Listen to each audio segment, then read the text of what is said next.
नमस्कार दोस्तों, आप सभी का स्वागत है स्टूडेंट हेल्प में। दोस्तों, डिक्टेशन की गति रहेगी 90 शब्द प्रति मिनट। काफ़ी अच्छी डिक्टेशन है, दैनिक जागरण से ली हुई डिक्टेशन है। तो आप सभी लोग लिखें, कम से कम गलतियाँ करते हुए ट्रांसक्राइब करें। पीडीएफ आपको टेलीग्राम ग्रुप में मिलेगी। स्टार्ट करते हैं। 3, 2, 1 स्टार्ट। नागरिकता संशोधन कानून का मुद्दा एक बार फिर सुप्रीम कोर्ट पहुँच गया है।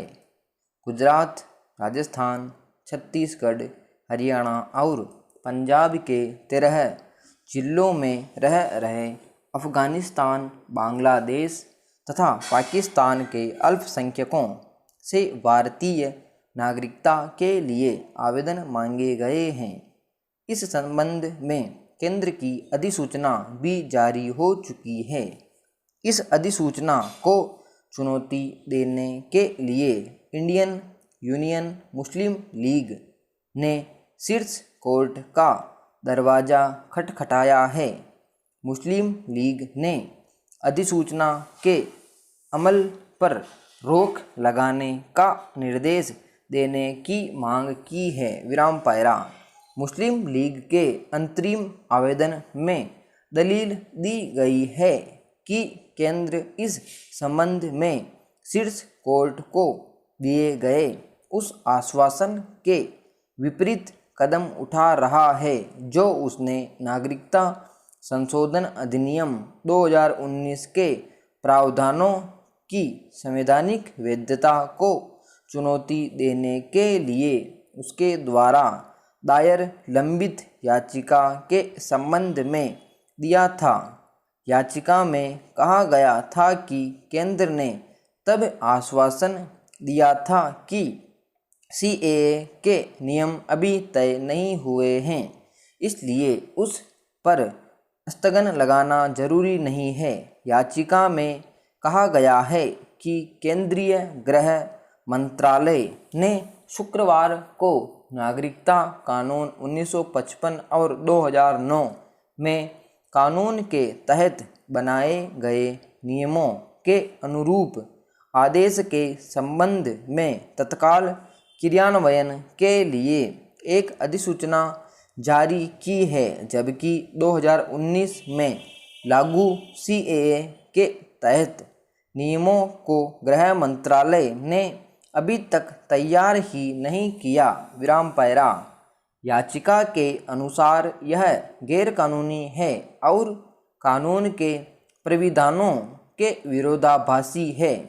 याचिकाकर्ता ने कहा कि केंद्र सरकार ने एक आदेश से दो प्राविधानों को कम करने का प्रयास किया है जो वैध नहीं है। यह अधिसूचना समानता के अधिकार के तहत भी सही नहीं है और इसमें एक वर्ग विशेष के लोगों को सहूलियत दी गई है। इसमें धर्म का आधार बनाया गया है जो संविधान की कसौटी पर सही नहीं उतरता है। इसलिए गृह मंत्रालय के 28 मई 2021 के आदेश पर रोक लगाने का निर्देश दिया जाए।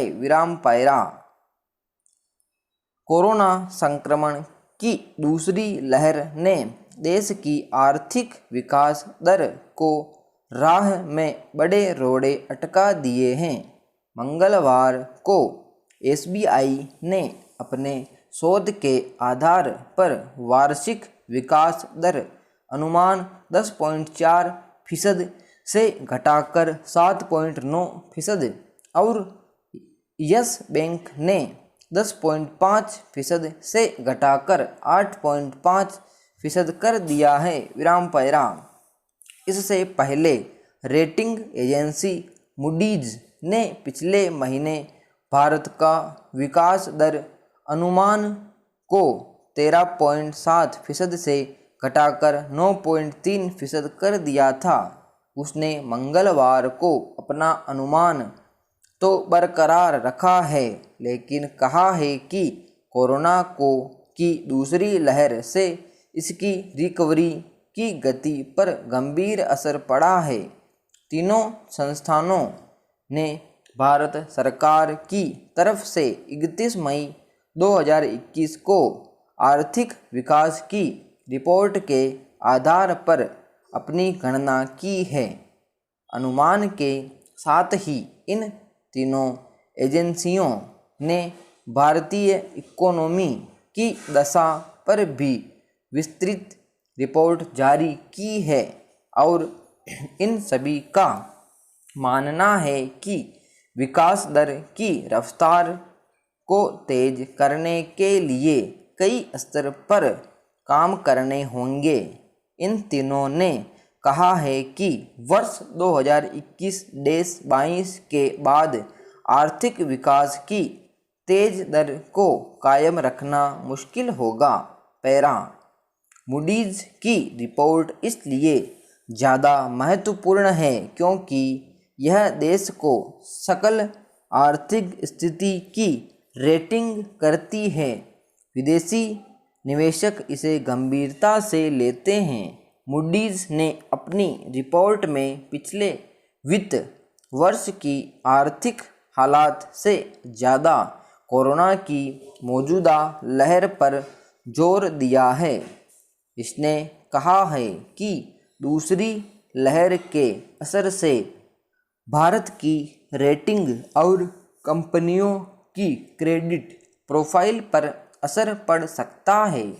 अभी मूडीज ने भारत की BBBE A3 की नकारात्मक रेटिंग दी हुई है, जो सबसे खराब रेटिंग से थोड़ी ही ऊपर है। इसने कहा है कि भारतीय इकोनॉमी ने जनवरी-मार्च 2021 तिमाही में अच्छी रिकवरी की थी, लेकिन कोरोना की दूसरी लहर ने रिकवरी को मजबूत बनाने की उम्मीदों पर पानी फेर दिया है। इसकी वजह से भारतीय इकोनॉमी औसतन 6% की ही रफ्तार बरकरार रख पाएगा। यह वृद्धि दर न तो युवाओं को पर्याप्त रोजगार दे पाएगी और न ही गरीबी उन्मूलन की दिशा में खास मदद कर पाएगी। पैरा SBI ने अपनी प्रसिद्ध रिपोर्ट इंकोरेप में विकास दर अनुमान घटाया तो जरूर है, लेकिन उसने यह भी कहा है कि जुलाई से रोजाना 1 करोड़ वैक्सीन लगाने की सूरत में विकास दर बेहतर हो सकती है। फिर भी दूसरी लहर ने सबसे ज़्यादा रोजगार देने वाले सर्विस सेक्टर को लंबे समय तक अनिश्चितता में डाल दिया है। दूसरा, अंतर्राष्ट्रीय स्तर पर जिंसों की कीमतों में तेजी से वृद्धि हो रही है और उसका असर भारत जैसे बड़े आयातक पर पड़ेगा। फिर पिछली बार के विपरीत इस बार ग्रामीण क्षेत्र भी महामारी की जद में है। वहीं यस बैंक की रिपोर्ट कहती है कि कोविड का दूसरी लहर के बाद अब नीति निर्धारक एजेंसियों को विकास दर को पटरी पर लाने को लेकर अपनी रणनीति भी बदलनी होगी। अभी सारा ध्यान मांग को बढ़ाने पर देना होगा। मांग में तेजी के बाद ही निवेश बढ़ाने की कोशिश होनी चाहिए। इसके साथ ही बहुत कुछ इस पर निर्भर करेगा कि देश में कितनी तेजी से लोगों को वैक्सीन लगाई जाती है। केंद्र सरकार का दावा है कि इस वर्ष दिसंबर तक अधिकांश आबादी को वैक्सीन लग जाएगी। विराम समाप्त।